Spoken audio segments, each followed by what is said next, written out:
Hi there, I'm Pandhare along with Meredith for the Chronicle Sports Game Show. We are at Bank United Center in Coral Gables, Florida, where Miami just defeated Duke 80-69, dealing the Blue Devils their fourth loss in 5 games. And coming into the game, the Blue Devils knew they were in for a challenge. They were going up against a Miami team that defeated them last year in Cameron, and it was a familiar duo that did the damage once again. It was Sheldon McClellan and Angel Rodriguez, 21 and 13 points respectively, and both proved to be difference makers again, just taking advantage of Duke's more inexperienced backcourt and really giving them fits.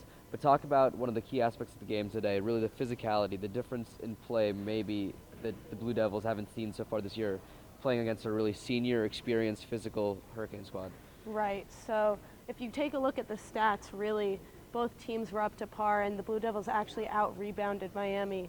But it seemed like at the end of the day, the Blue Devils struggled out on the court because they only have 6 guys, and it was a very physical game. It was very rough and tough out on the court, and really, Tanya Jakiri was a deciding factor as well. He was really in their faces and just making it very difficult for the Blue Devils to find anything without contact. Jakiri was big. His rebounding, his length, both of them were crucial. He picked up 4 offensive rebounds early in the second half that proved to be a big difference when Duke tried to come back into the game after trailing at halftime. But the Blue Devils fell behind by as many as 14. They made a little run late with Ingram and Allen hitting a couple of shots, but it proved to be too much, with Sheldon McClellan once again being the difference maker for the Hurricanes. Now, Meredith, another thing the Blue Devils really struggled with today was just their offense as a whole. They only had 3 three-pointers, only shot 11 three-pointers, which is a low amount for this team, which relies so heavily on 3. Right. What do you think the Hurricane defense, in terms of just the way they played tight on the Blue Devil offense, how did they shut down Duke today? Honestly, they just kind of suffocated Duke. They were. It comes back to the physicality once again.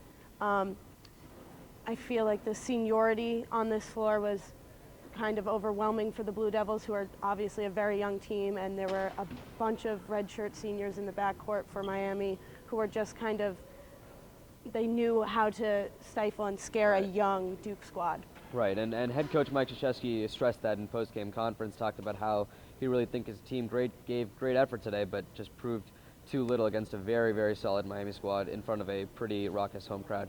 The Blue Devils fall to 4-4 in the ACC with this loss, and they will have a nice break before taking on Georgia Tech the next time out on the road. For Chronicle Sports, I'm Pandhare along with Meredith, and good night from Bank United Center.